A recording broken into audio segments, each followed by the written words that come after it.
நிலவுக்கு மனுஷன் போய் கிட்டத்தட்ட 50 வருஷம் ஆகுது.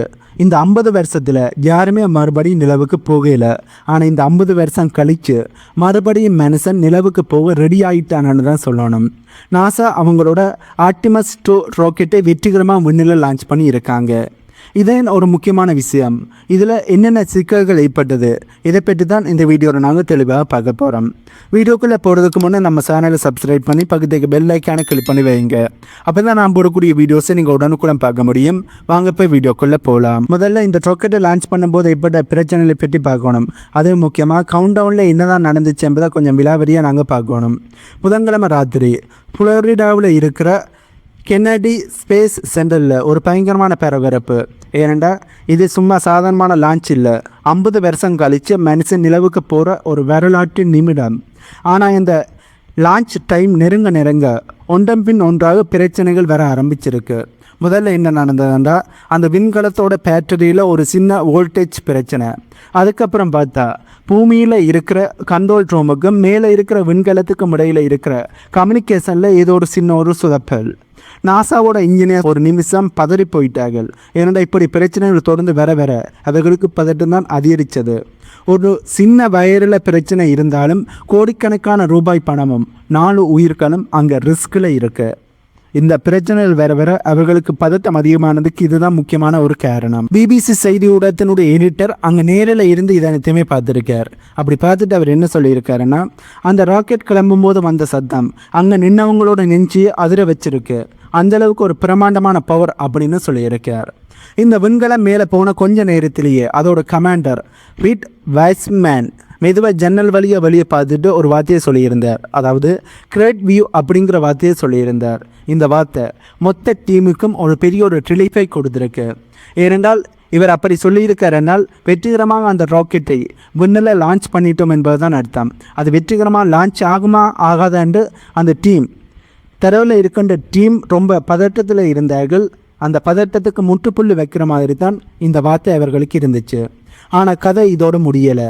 ராக்கெட் மேலே போன உடனேயே அது பூமியோட ஒரு குறிப்பிட்ட பாதையில், அதாவது ஒரு முட்டை வடிவ சுற்றுப்பாதையில் சுற்ற ஆரம்பிச்சிருக்கு. ஏனெண்டா அங்கே தான் நாசா ஒரு பெரிய ஒரு சோதனையை வச்சுருக்காங்க.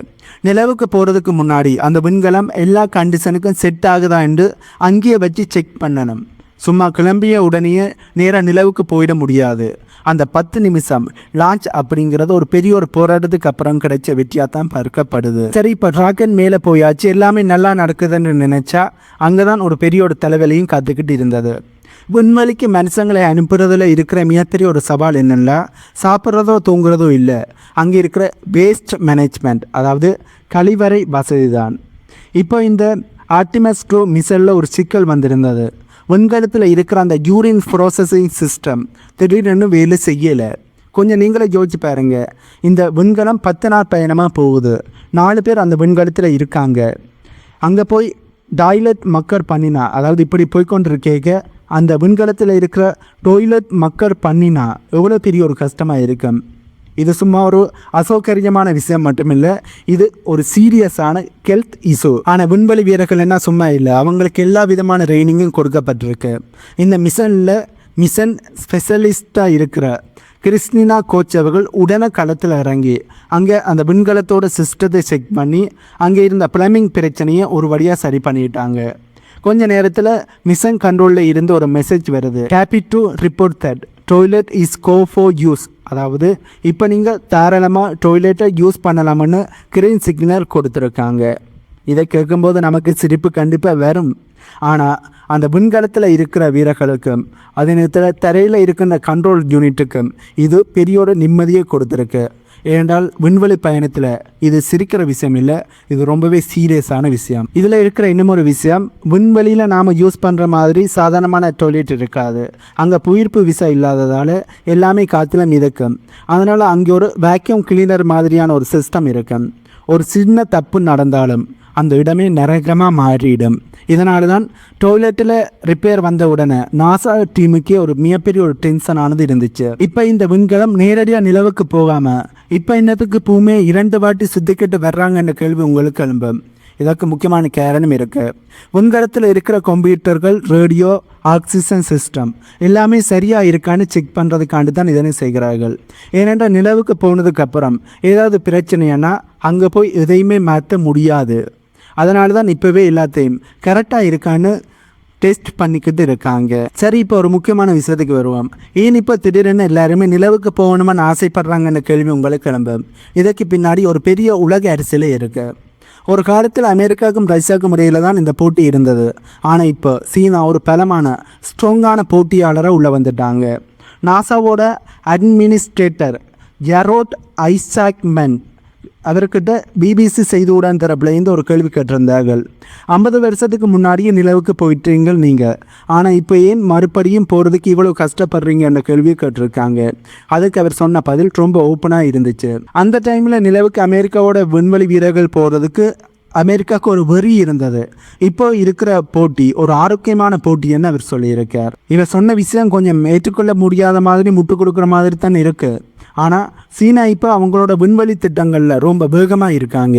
சீனாவோட பிளான் என்னவாக இருக்குன்னா 2030க்குள்ளே நிலவில் மனுஷங்களை இறக்கணும். அது மட்டும் இல்லாமல் அங்கே ஒரு நிரந்தரமான ஆராய்ச்சி மையத்தை அமைக்கணும் என்ற ஒரு வெறியோடு தான் சீனா செயல்பட்டு கொண்டு இருக்கிறார்கள். இதை பார்த்து அமெரிக்காவுக்கு மிகப்பெரிய ஒரு பயமே வந்துடுச்சு. நிலவில் இருக்கிற மிக முக்கியமான இடங்களை சீனா பிடிச்சிடுவாங்களோங்கிற ஒரு டென்ஷன் நாசாவுக்கு ஏற்பட்டுருக்கு. ஏன்னா நிலவோட தென் துருவத்தில், அதாவது நார்த் போலில் ஐஸ் கட்டி வடிவத்தில் தண்ணி இருக்கிறதா சொல்லப்படுது. அந்த தண்ணியை குடிப்பதற்கோ அல்லது ராக்கெட் எரிபொருளாகவோ பயன்படுத்த முடியும். யார் முதல்ல அங்கே போய் அந்த இடத்தை கைப்பற்றுறாங்களோ அவங்க தான் நிலவோட ராஜாவாக இருப்பாங்க. அமெரிக்காவோட இந்த ஆர்டிமஸ் 2 மிஷன் வெறும் நிலவை சுற்றிக்கிட்டு வர்றது மட்டும் இல்லை, அமெரிக்காவோட பலத்தை உலகத்துக்கு காட்டுற ஒரு கௌரவ பிரச்சனை. நாங்கள் இன்னும் ரேஸில் தான் இருக்கோம்னு அவங்க நிரூபிக்க வேண்டிய ஒரு கட்டாயத்தில் அமெரிக்கா இருக்காங்க. இது ஒரு வகையில் நல்லது தான். ஏனென்றால் இந்த போட்டி இருக்கும்போது தான் விண்வெளி ஆராய்ச்சிக்காண்டி அரசாங்கங்கள் நிறைய பணத்தை ஒதுக்குவார்கள். இதனால் புதிய புதிய டெக்னாலஜியானது உருவாக்கப்படும். ஸோ இது வெறும் விண்வெளி பயணம் மட்டுமில்லை, இது ஸ்பேஸ் வாரன்னே சொல்ல முடியும். இப்போதைக்கு இந்த ஆர்டிமஸ் 2 மிஷன் மூலம் 4 வீரர்கள் நிலவை நோக்கி போய்கிட்டு இருக்காங்க. ஆனால் நிஜமாக எழும்புற கேள்வி என்னென்னா, நிலவில் மனுஷன் போய் தங்குறதால சாதாரணமாக இருக்கிற மக்களுக்கு என்ன லாபம்? இதனால் இந்த பூமியில் இருக்கிற மக்களுக்கு என்ன லாபம் கிடைக்க போகுது? இது வரும் கோடிக்கணக்கான ரூபாய் செலவு மட்டும்தானா, இல்லை மனித இனத்தோட அடுத்த கட்ட வளர்ச்சியா? இதுதான் இப்போ பலருக்கு நம்பி இருக்கிற கேள்வி. அல்லது இந்த உலகத்தில் இருக்கிற பெரிய பெரிய பணக்கார முதலை கம்பெனிகள், அதாவது பணக்காரர்களாக இருக்கிற மிகப்பெரிய கம்பெனி முதல்களோட லாபத்துக்காண்டி செய்யப்படுகின்ற ஒரு முயற்சியா? இதுதான் பல பேருடைய கேள்வி. ஏனென்றால் நிலவில் போய் தங்கலாம் என்பது தெரிய வந்தவுடனே சாதாரணமாக இருக்கிற மக்கள் போக முடியாது. மிகப்பெரிய பணக்கார கம்பெனிகள் தான் நிலத்தில் லேண்டை தங்களுடைய கட்டுப்பாட்டுக்கு எடுக்க ஆரம்பிப்பார்கள். அப்படி எடுப்பவர்கள் ஓசியில் அங்கே உள்ள மக்களை தங்க வைப்பார்களா? கண்டிப்பாக இல்லை. அதுக்காண்டி நிறைய பணத்தை செலவு செய்ய வேண்டி இருக்கும், நிறைய பணத்தை கொடுக்க வேண்டி இருக்கும்.